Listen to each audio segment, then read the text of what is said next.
run after practice today? My run. I had, I took one rep with the DBs, and it was good. I'm still breathing. Sean, we're about to have 2 storms in the Gulf for the first time in recorded history. Have you started working on anything about how this might affect what you do? I'm guessing you're at least watching it, right? Yeah, it seems to come up every couple of years, during training camp. Mickey and I'll visit. We'll begin to look at some logistics and pay attention to it closely. It's happened to us before. Actually, ironically, the last time I could think during training camp was we were scheduled to open at home versus Tampa. We did play a home game versus Tampa, but we had to leave a week prior to the start of that regular season and train in Indianapolis for the better part of about 7 or 8 days, and then fly back on that weekend to open the season. So, it's certainly unique, and hopefully, hopefully those things can dissipate and have as much of minimal effect on everyone. Sean, we always have to preface this by saying how early it is in camp, but have you seen things you liked from the defense in its entirety so far?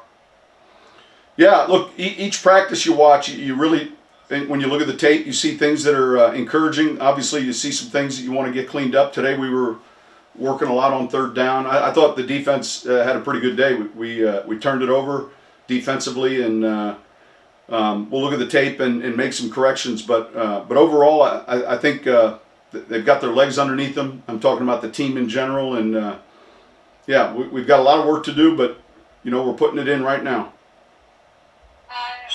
Wade's up not there today. You got more looks at Jameis. What'd you see from him? I thought he had some good reps. Man, he's picked up what we're doing very quickly. He stands in the pocket. He can throw from some awkward positions. It doesn't have to be perfect around him. So I've been encouraged with his progress. Hey, Sean, Mike Zimmer in Minnesota said that next week they were going to go to the stadium and just kind of try to recreate a game-like atmosphere. Is that something you all are planning on doing at all, going to the dome and just trying to make it as real as possible? Yeah, we've got 2 days. We've got 2 different times we're going to go there. We're going to go there in scrimmage, and then we're going to go there again the following week. So we've kind of outlined or really put on the calendar two different dates that we're going to be there.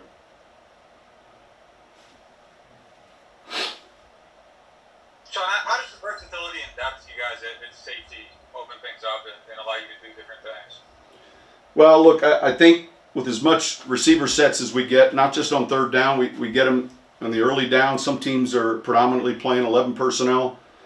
Having some flexibility, whether it's safety, guys that can play down over a slot receiver in the nickel or buffalo packages. I think that those are valuable traits, and I think we're deeper there than we have been. Sean, I know you have a close relationship with Ron Rivera. Did you have any thoughts on the news of his cancer yesterday? Have you had a chance to reach out? No, listen, I hadn't yet, and I just saw it this morning. It hits home with all of us, and he's just getting his program started there, and obviously we pray and wish him well, and at some point today I'm sure I'll have a chance to shoot him a text. Sean, is there something about Marshawn Lattimore's just personality that makes him kind of receptive to hard coaching, and I guess leave it at that?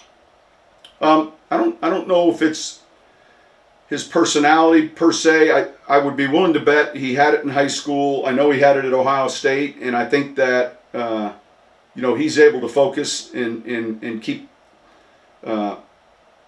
his attention on improving each practice. I think he's one of those guys that he's used to it.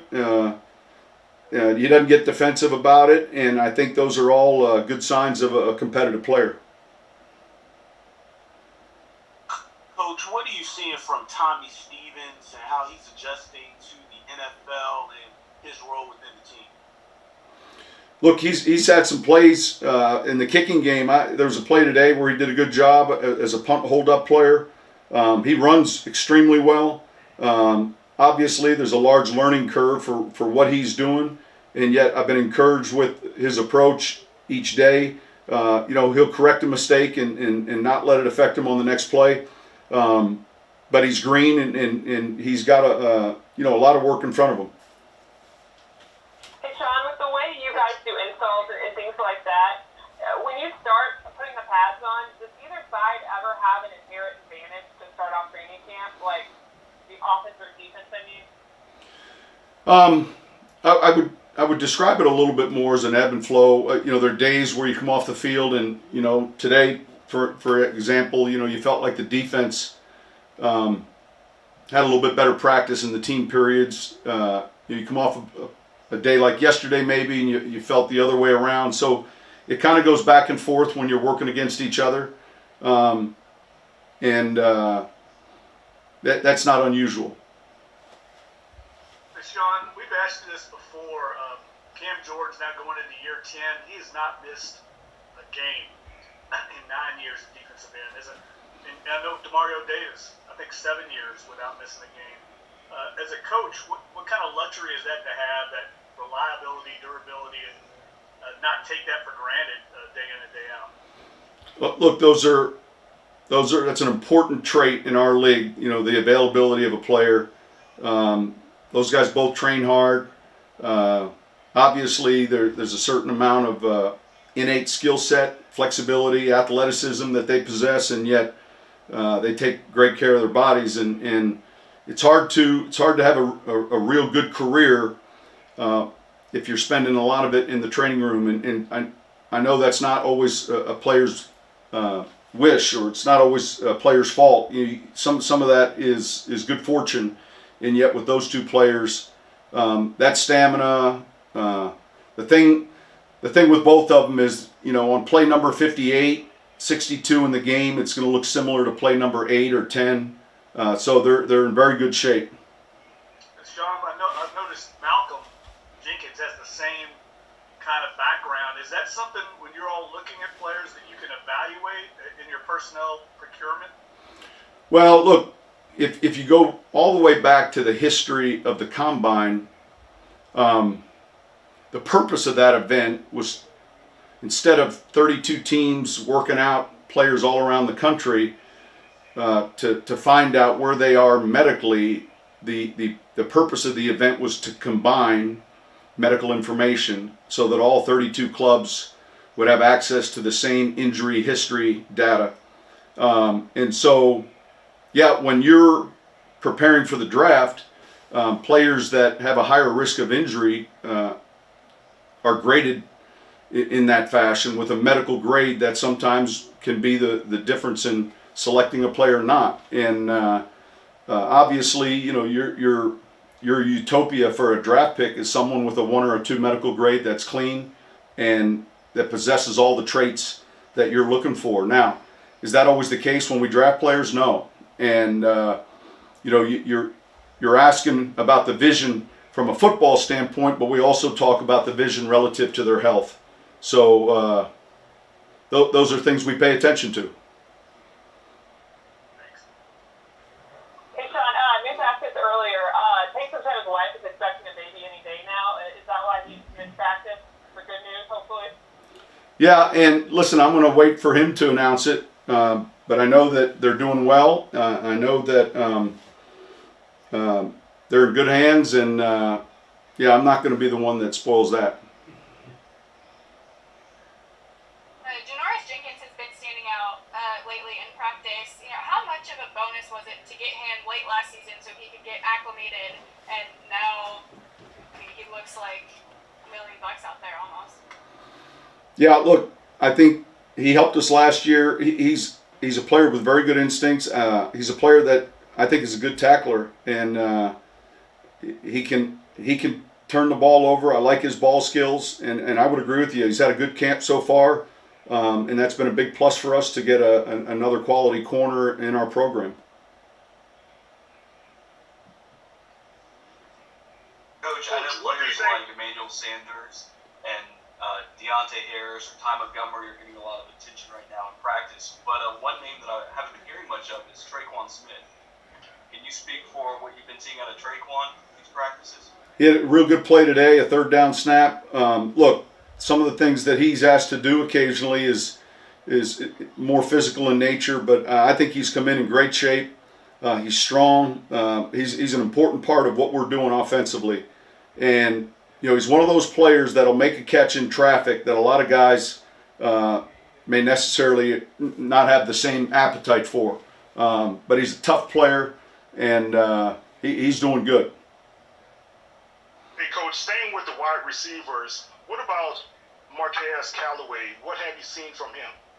There's been glimpses. He's got speed. He had a few snaps today where you see it in special teams. He certainly has the 1-2. He's learning. He's obviously learning at a very quick pace because this whole group, they're coming in at a little bit of a disadvantage. And we talked about this last night. They're coming in without maybe the foundation they normally would have. And then the other element that they're having to deal with is without playing any preseason games, how do we know who these guys are? And we talked about this a night ago, telling a story about making a first impression. So these practices, in essence, become their preseason games. All of it's being evaluated, but he's a player we're looking closely at. I've been encouraged with some of his progress. Coach, potentially, how good do you think this secondary is? Do you think this has a chance to be one of the better ones you've had?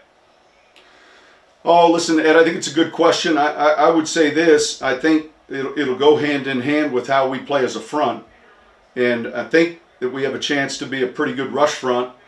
And certainly that can benefit the secondary, and they go together. So hopefully we look back at the end of the season and we say that. I think that I'm encouraged with our depth there, our leadership, our football intelligence, and we just got to keep working day by day. But hopefully we get to that point where week in and week out we're relying on not only the guys that are in the starting lineup, but we've got versatility and some flexibility at positions.